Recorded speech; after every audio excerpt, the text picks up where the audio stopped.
If you come from Qt Creator, you are used to kits.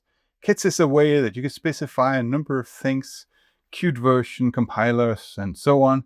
That is one kit, and you can select from different kits. But how do you do that in CLion? Let me show you.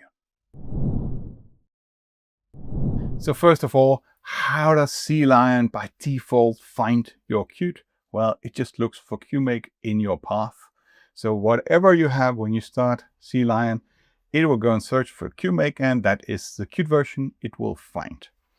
If you change Qt version, and if you don't care, I might be special in my work that I care about different versions of Qt, but if you don't care, then whenever next time you upgrade, just remember to go to the CMake here, find the wheel, and go reset cache and reload project, or clean build directory and reload project. I can't remember which of these two. Just do both of them.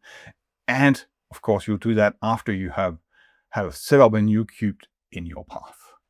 But if you want to have the ability to switch between a few different Qt versions, then let me show you that too. Okay, so what you need to do is go debug up here, edit CMake profiles, or you could go to your settings and browse your way down to CMake here. And here you have a number of different profiles. These come from a CMake presets that I did not use. And it doesn't say Qt anywhere. Obviously, CMake is not tailored specifically for Qt, so no Qt in here. But what you can do is go to toolchains, add a new toolchain system. Let's call it Qt 6.9.3. And no Qt here either. Of course not. CMake doesn't, or CLion doesn't know about Qt specifically, but I can add an environment from file.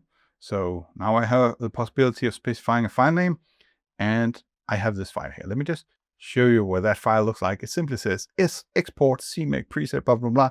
And here is my path down to the CMake setup for that particular thing. If I had other settings that I wanted, then I could specify that in here too, obviously. Let's add another one just so we can see what it looks like. This one is 6.10.1, and it looks like this when I say add environment from file. Nope, that's my setup for 6.10.1.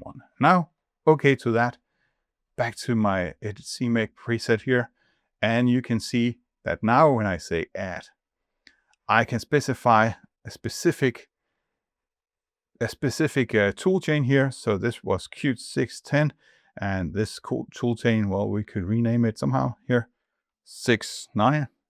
And one thing that is worthwhile noticing is that it's at 1 at the top. So if we want 6.10 as our default, just move it to the top. Okay, and now I can go, as soon as it has read all of these. And just as I said that, I stopped the record and I just turned away just to make a note on a piece of paper. I turned back, and what do you guess I see? Now it says debug 6.9 and release 6.10.